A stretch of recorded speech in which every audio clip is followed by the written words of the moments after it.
नमस्कार दोस्तों, क्या आपको जिलों की राजधानी के यानी कैपिटल के नाम पता है क्या? आप जिस जिले में रहते हैं उस जिले की कैपिटल का नाम पता है क्या? आपको किसी भी जिले की कैपिटल का नाम पता है क्या? मुझे तो नहीं पता है। और क्या आपको पता है मोदी जी इतना रिलैक्स कैसे रहते हैं? क्या आपको पता है कि मुस्लिम देशद्रोही होते हैं? और क्या आपको पता है कि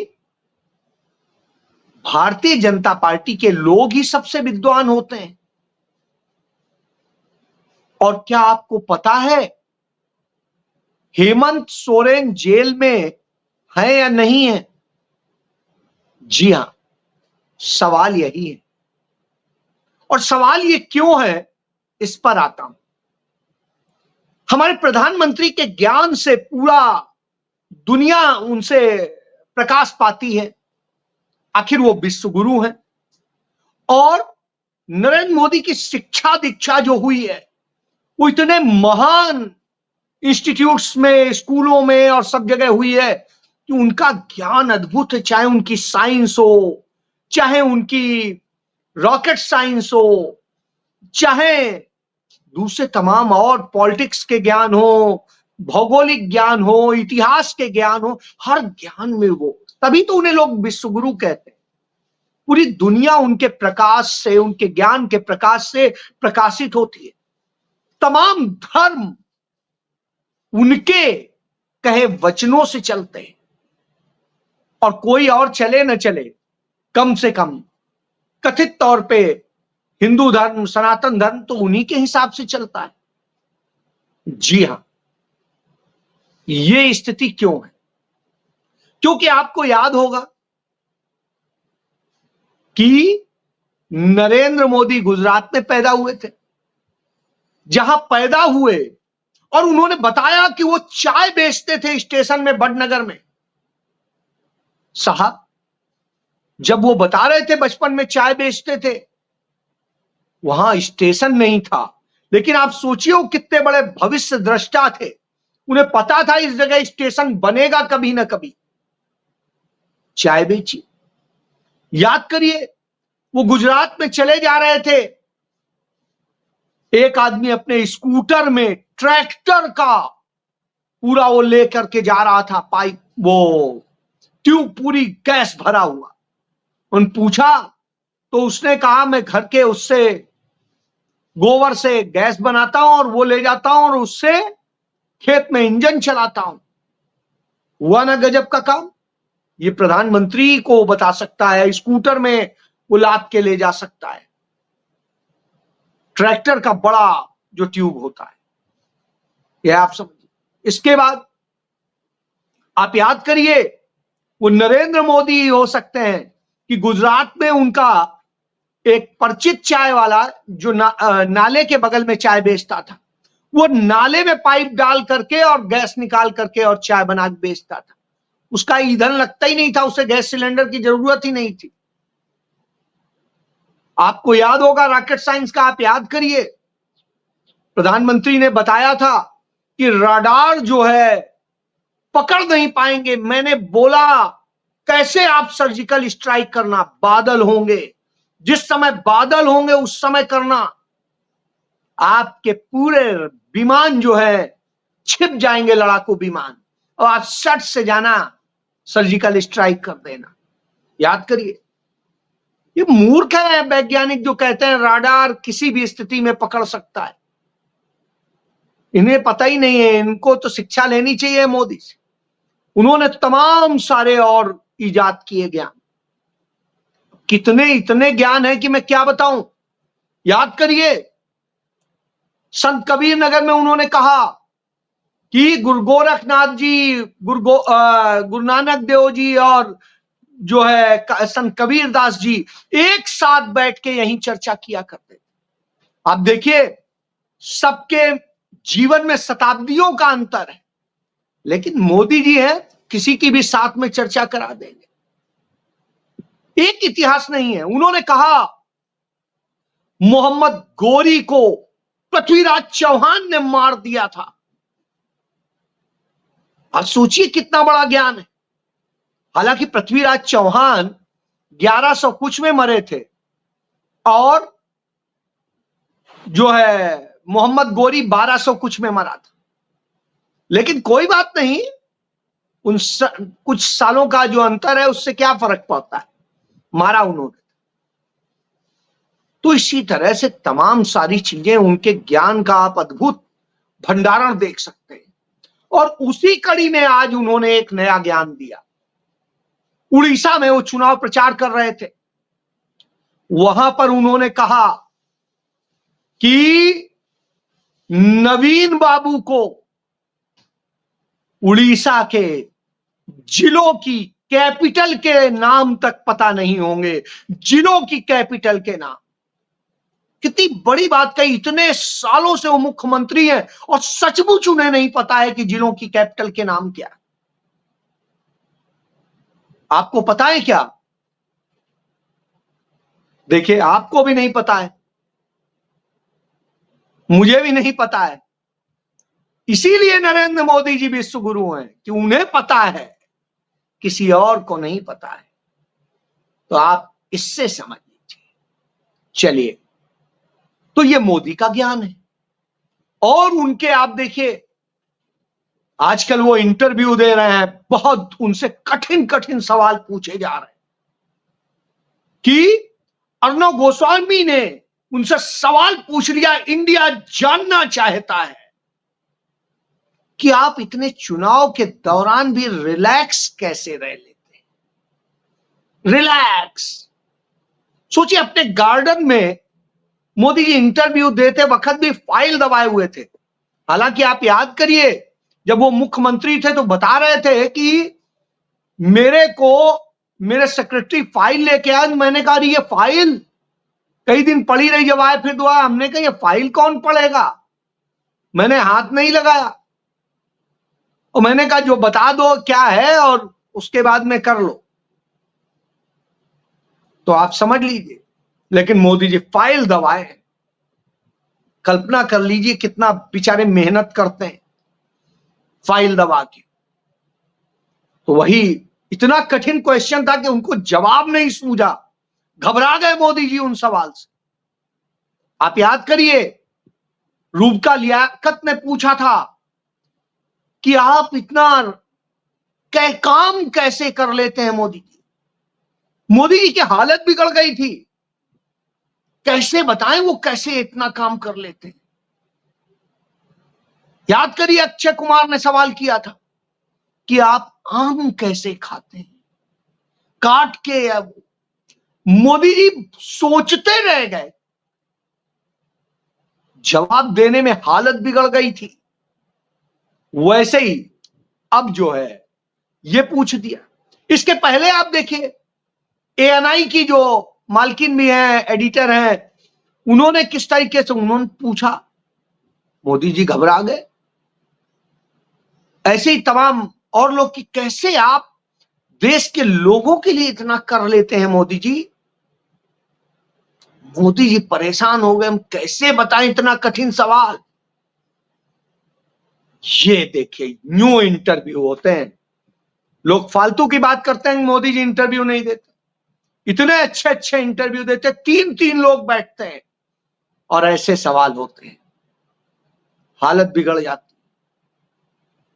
और उसके बाद वो ये कहते हैं, वाह मोदी जी आपने क्या जवाब दिया है, मतलब लाजवाब कर देते हैं, सवाल ही खत्म हो जाता है। जय।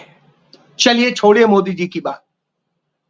मोदी जी जो कर रहे हैं उसके बारे में तो आप विश्व गुरु हैं तो कोई बात ही नहीं हो सकती।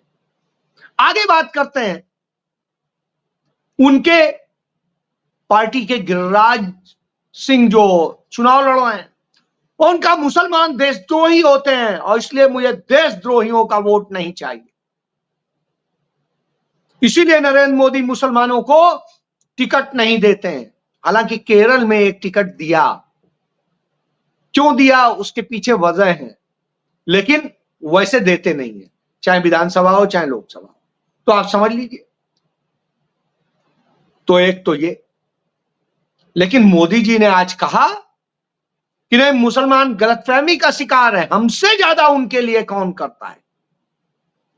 ये भी बात सही है। जब वो ये कहते हैं, वो जो कहें वो सही मान लीजिए। तो यह है।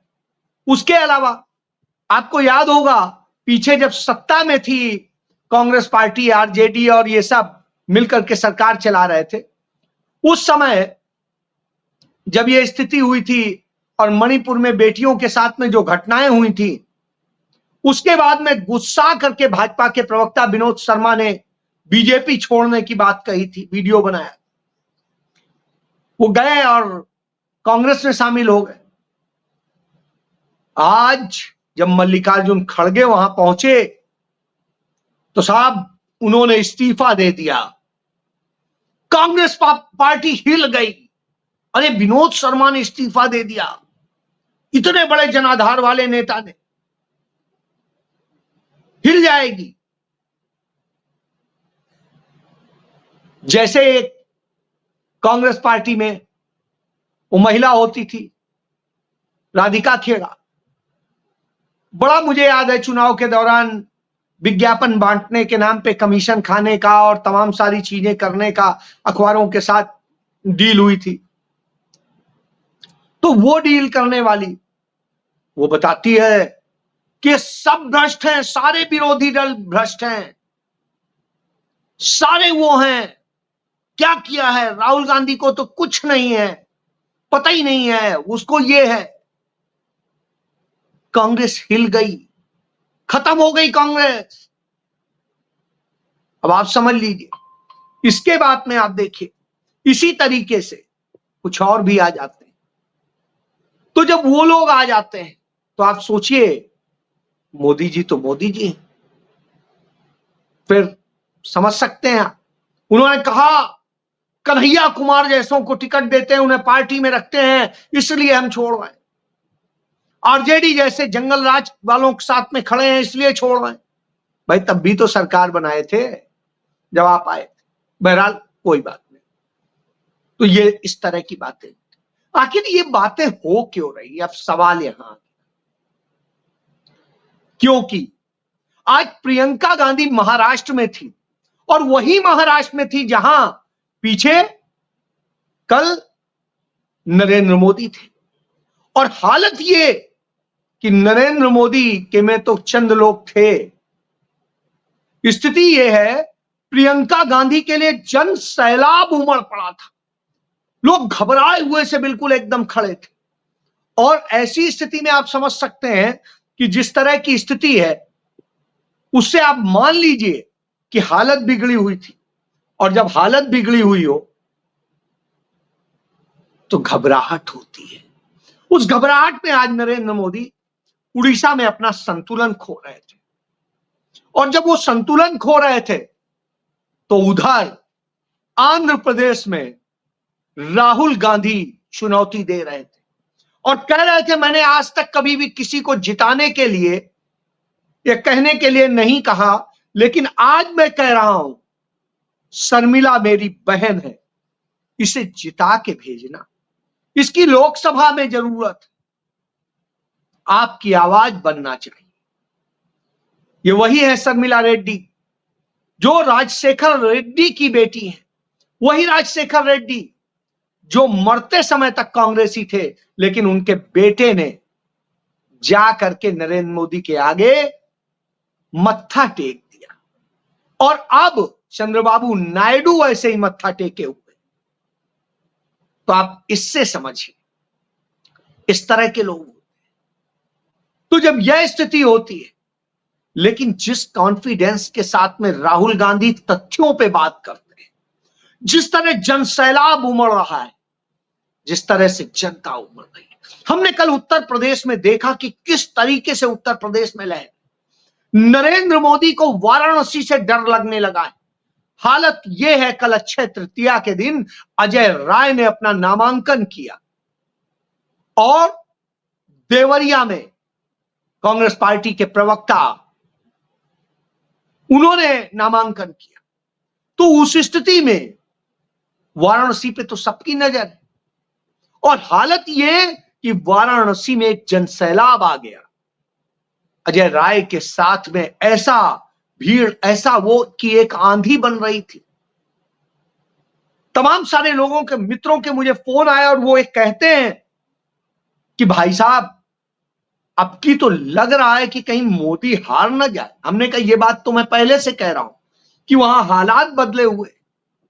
बहरहाल उन्हें आप समझ आ रहा है, लेकिन हालात कमोबेश इसी तरह के। इससे आप समझ लीजिए, यही वजह है कि नरेंद्र मोदी बार बार संतुलन खो रहे हैं। जब वो बोल रहे हैं तो उनकी भाषा वो हो जा रही है, वो गलती से टेलीप्रॉम्प्टर में कुछ और चल जाता है तो शायद वो अडानी अंबानी को भी कहने लगते हैं टेम्पो भर भर के। अब जब दुनिया सवाल कर रही है कि टेम्पो भर भर के क्या क्या स्थिति है, तो उस स्थिति में उनकी हालत बिगड़ी हुई है। और जब हालत बिगड़ी हुई हो तो आप यह समझ लीजिए कि नरेंद्र मोदी डर गए हैं। और नरेंद्र मोदी जब डर गए हो तो खेल भी समझ। तो आज हालात बिल्कुल बदले हुए हैं, नरेंद्र मोदी के लिए डर का विषय है। इसलिए शायद नरेंद्र मोदी आज इस हालत में मानसिक संतुलन खोते हुए दिखाई देते। तो आप यह मान के चलिए कि राहुल गांधी ने जो कल कहा, अब नरेंद्र मोदी की कहानी खत्म है। और राहुल गांधी ने कल जो जो बातें बताई कि जिस तरह से उनसे ईडी डरती है, जिस तरह के हालात हैं, वो सब चीजें सुन करके और चुनौती के साथ कहते ईडी कैसे डरती। तो वह देखिए, उधर एकमात्र आदिवासी मुख्यमंत्री थे हेमंत सोरेन, उनको नरेंद्र मोदी ने जेल में डाल दिया। तो आदिवासी समुदाय इस बात को लेकर के गुस्सा है कि आपको एक आदिवासी बर्दाश्त नहीं है। तो जब एक आदिवासी बर्दाश्त ना हो, एक दलित बर्दाश्त ना हो, तो यही स्थिति होती है। क्यों? क्योंकि ये मनुवादी है। मनुवादियों को कैसे बर्दाश्त हो? तो आज हम यह बड़े स्पष्ट देख रहे हैं कि नरेंद्र मोदी उस हालत में आकर खड़े हो गए हैं कि वो जवाब नहीं दे पा रहे और मीठे मीठे इंटरव्यू करा करके अपने आप को विश्वगुरु बताने की कोशिश कर रहे हैं। वह ज्ञान दे रहे हैं जो ज्ञान शायद कक्षा 1 का बच्चा भी ज्यादा जानेगा। हमारे एक मित्र ने कहा कि अरविंद केजरीवाल की टीम कहती है कि वो 4th पास राजा, 4th पास का भी उनके पास सर्टिफिकेट नहीं मिलेगा साहब। छोड़िए आप दूसरों की बात। तो इससे आप खेल समझ सकते। तो यह हालात हैं, इसलिए आज देश की यह हालत। बहरहाल पढ़ा लिखा होना कोई बहुत बड़ी बात नहीं है। बात यह है कि उसे ज्ञान होना चाहिए, जनता का दर्द समझना चाहिए। तो राहुल गांधी वही कहते हैं, मैं राहुल गांधी नहीं हूं, मैं जनता की आवाज हूं, जनता का दर्द हूं, जनता का मुद्दा, मैं उनकी बात करता हूं, इसलिए मैं राहुल गांधी। तो अब आप समझ लीजिए आपको किस ज्ञान का चाहिए अगला प्रधानमंत्री, जो आपके दर्द को समझे या गोबर गैस और जाने क्या क्या कराए। फैसला आपका। जय।